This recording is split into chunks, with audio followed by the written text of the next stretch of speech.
ঢাকা চট্টগ্রাম মহাসড়কের highway road.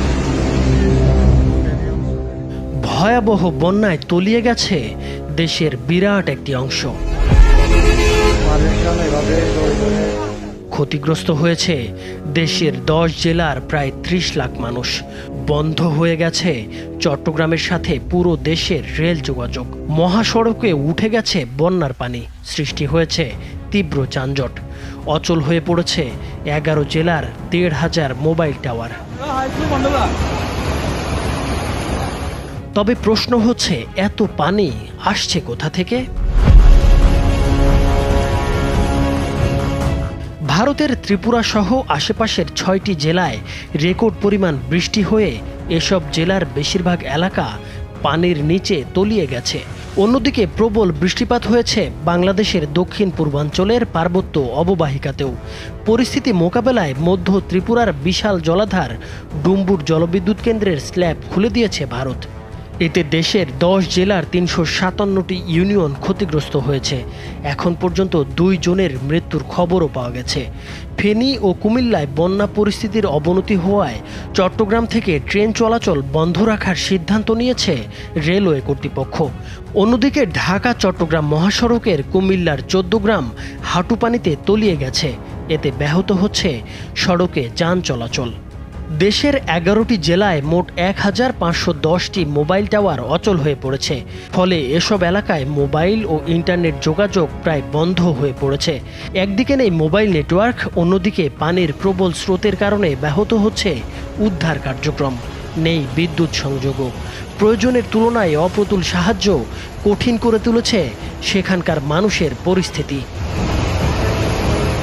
এদিকে ভারতের বাঁধ খুলে দেওয়ার প্রতিবাদে ঢাকা বিশ্ববিদ্যালয় সহ আরও 2টি বিশ্ববিদ্যালয়ে বিক্ষোভ সমাবেশ করেছে কয়েক হাজার শিক্ষার্থী। সমাবেশে শিক্ষার্থীরা বলেন, উদ্দেশ্য প্রণোদিতভাবে বাঁধ খুলে দেওয়ায় বাংলাদেশে আকস্মিক বন্যা সৃষ্টি হয়েছে। তারা বলেন, ভারতের সাথে 54টি অভিন্ন নদীর মধ্যে 19টিতেই অবৈধভাবে বাঁধ তৈরি করেছে ভারত। গ্রীষ্মকালে কৃষক চাষের জন্য পানি পায় না, কিন্তু বর্ষায় পানি ছেড়ে দিয়ে বাংলাদেশে বন্যার সৃষ্টি করে ভারত। চারিদিকে এমনিতেই পানি, তখন তারা বাঁধ খুলে দেয়, আমাদেরকে পানিতে ডুবে মরতে হয়। এই হাসিনার ফ্যাসিস্ট সরকার ছিল ভারতের গোলাম সরকার। বাংলাদেশের সাবেক প্রধানমন্ত্রী শেখ হাসিনাকে আশ্রয় প্রদান এবং বিনা নোটিশে পানির গেট খুলে দেওয়ায় ভারতের প্রতি ক্ষুব্ধ প্রতিক্রিয়া ব্যক্ত করেছেন ক্রীড়া উপদেষ্টা আসিফ মাহমুদ। এই 2 কারণে ভারতের সঙ্গে বাংলাদেশের সম্পর্কের অবনতি হতে পারে বলে আশঙ্কা করছেন তিনি। তথ্য উপদেষ্টা নাহিদ ইসলাম বলেন, উজানের পানি বাংলাদেশে ধেয়ে এসে বন্যা পরিস্থিতির সৃষ্টি করেছে। কোনো ধরনের আগাম সতর্কতা ও প্রস্তুতি নেওয়ার সুযোগ না দিয়েই বাঁধ খুলে দেওয়া হয়েছে। এর মাধ্যমে ভারত অমানবিকতার পরিচয় দিয়েছে এবং বাংলাদেশের সঙ্গে অসহযোগিতা করেছে বলে জানান নাহিদ ইসলাম। আগাম সতর্কতা এবং প্রস্তুতি নেবার সুযোগ না দিয়েই এই যে বাঁধ খুলে দেওয়া হয়েছে, এটির মাধ্যমে ভারত অমানবিকতার পরিচয় দিয়েছে এবং বাংলাদেশের সাথে অসহযোগিতা করছে। পরিবেশ ও পানি উপদেষ্টা সৈয়দা রিজওয়ানা হাসান জানিয়েছেন, ভারতের সঙ্গে বন্ধুপ্রতিম সম্পর্ক রেখেই তিস্তা সহ অভিন্ন নদীতে নিজেদের অধিকারের বিষয়ে ভারতের সঙ্গে কথা বলা হবে। প্রয়োজনে আন্তর্জাতিক অঙ্গনে যাবে অন্তর্বর্তী সরকার। সবসময় আমাদের নজরদারিতে থাকবে। অন্যদিকে বাংলাদেশে বন্যা ত্রিপুরার বাঁধের পানি ছাড়ার কারণে নয়, বরং ভারত ও বাংলাদেশের বিস্তীর্ণ এলাকায় কয়েকদিনের ভারী বৃষ্টিপাতের জন্য হয়েছে বলে জানিয়েছে ভারতের পররাষ্ট্র মন্ত্রণালয়।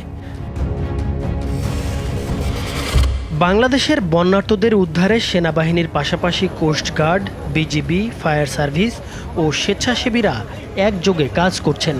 পানিবন্দী ও ক্ষতিগ্রস্তদের জন্য 1359টি আশ্রয়কেন্দ্র খোলা হয়েছে। এসব আশ্রয়কেন্দ্রে প্রায় 18,000 মানুষ এবং প্রায় 4,000 গবাদি পশু আশ্রয় নিয়েছে। বন্যা কবলিত জেলাগুলোয় ত্রাণ বিতরণ কার্যক্রম চলমান রয়েছে। 6 জেলায় ক্ষতিগ্রস্তদের চিকিৎসা দেওয়ার জন্য 309টি মেডিকেল টিম কাজ করছে। বন্যা কবলিত সব জেলায় মোবাইল নেটওয়ার্ক চালু রাখার পাশাপাশি দ্রুত টাওয়ার মেরামতের জন্য নিজেদের সব দপ্তর ও সংস্থার কর্মকর্তা কর্মচারীদের ছুটি বাতিল করেছে সরকারের ডাক ও টেলিযোগাযোগ বিভাগ।